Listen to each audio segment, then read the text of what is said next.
Hello mga tao, welcome back sa aking channel. Magbablog tayo ulit ngayon kasi nga meron akong buntis na mga batibot. Ngayon, i-share ko sa inyo kung ano yung mga vitamins na iniinom nila. Tapos kung magkano ba ang nagagastos, mahal ba or mura lang magpabuntis or mag-alaga ng buntis na aso. Bakit? O, come na. Come here. Eto nga pala si Mama Gia. Ayan, nagbablog ang mami. Baba na muna. Kasi magbablog ang mami. Dali, napunta na doon kay Kelly. Dali. Dali, punta kay Kelly. Ayun si Kelly, oh. Dali, naglalaro si Kelly. Dali, maglaro ka doon kay Kelly. Dali. Ayan. Bumalik tayo ulit sa ating topic. Ayun nga, i-share ko sa inyo kung ano yung mga ginagastos ba kapag magpapabuntis ka ng aso. Unang-una, nung naregla yung aso namin, tapos nung pag 11 days na, parang heat cycle bang tawag doon, nagbayad ako ng 3,000 pesos. Bali, dalawang ano lang yun, dalawang stud lang yun. Sila ay manggagaling pa ng Silang, kami ay dito sa Tagaytay nakatira. Bali, pagkatapos nung mag-stud, magkasunod yun na araw magkasunod na araw na stud. Tapos, malalaman mo siya kung buntis, sabi nila ay 21 days. Ako, hindi ko alam yun kasi nga first timer namin. Yung aso namin ay nagloko ba kumain nung ika 28 day, 26 days ganon. Tapos pinalampas ko lang kaso naawa na ako kasi inabot na ng ilang araw hindi ko makain. Nung 28 days dinala ko sa vet. Tapos ayun nga, sabi ni doc kailangan i-ultrasound para malaman kung buntis. In-ultrasound niya, bali nagbayad ako sa ultrasound ng 1,000 pesos, tapos doctor fee ay 500 pesos. Dito yun sa Tagaytay. Ang kanilang iniinom ng gamot ay ito. Ito ay binigay ni Doc, OB supplement. Sabi ni Doc, ito ay iinumin hanggang until puppies are weaned. Hanggang yung tawag, ano ba tawag doon sa Tagalog? Yung hindi na ginagatas yung mga puppies, ganon. Ito yun, iinumin niya. Pero iniinom niya na rin to the day na nagpa-check up siya. 300 pesos ang halaga nito. Tapos ito naman ay Refulic C. Panggabi naman to iniinom. Ito nga pala ay nagkakahalaga ng 300 pesos. Ito ay nagkakahalaga ng 350 pesos.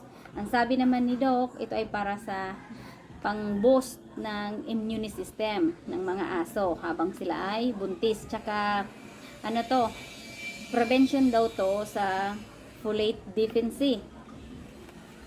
Tapos, ito naman ay calciupet. Pero sabi ni Doc, ito ay ibibigay ko sa aso kapag nakita ko nang nagle-labor o kaya sa unang araw na nakapanganak na siya. Ito ay nagkakahalaga ng 280 pesos. Bali, ang sabi kasi ni Doc ay masustansya naman yung mga kinakain ng aso ko, kaya hindi naman daw pwedeng painumin na muna ng calcium. Pero yung iba daw pinapainom kapag 50 days na ng aso. Pero sa kaso namin, sabi ni Doc ay huwag nang ipapainumin nito. Paiinumin nito kapag nakita kong nag-labor na si Mama Gia.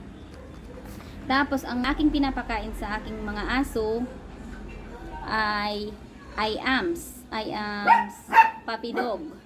Kasi maganda daw yun sabi ni Doc, gawa ng marami daw yun na nutrients na kailangan ng aso.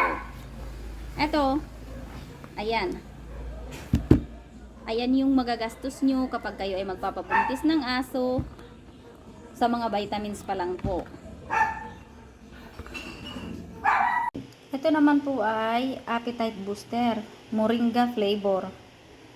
Nilalagay ko ito sa pagkain nila. Yan. Maganda daw to sa katawan ng aso, buntis man o hindi.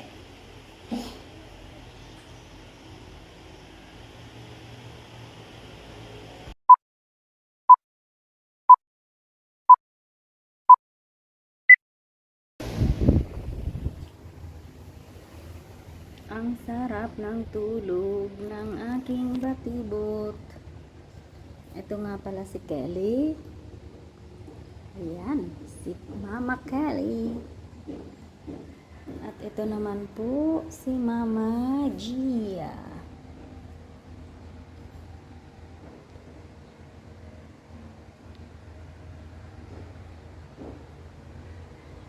Kung napansin nyo po, pareho silang friggy. Ayan. Si Mama Kelly nga pala ay meron siyang hernia. Ayan. May bilog siya sa gitna. Sa may pusod ba? Pero sabi naman sa doktor, sa vet, okay lang na nagbuntis siya. Safe naman daw kasi hindi naman kalakihan yung kanyang hernia.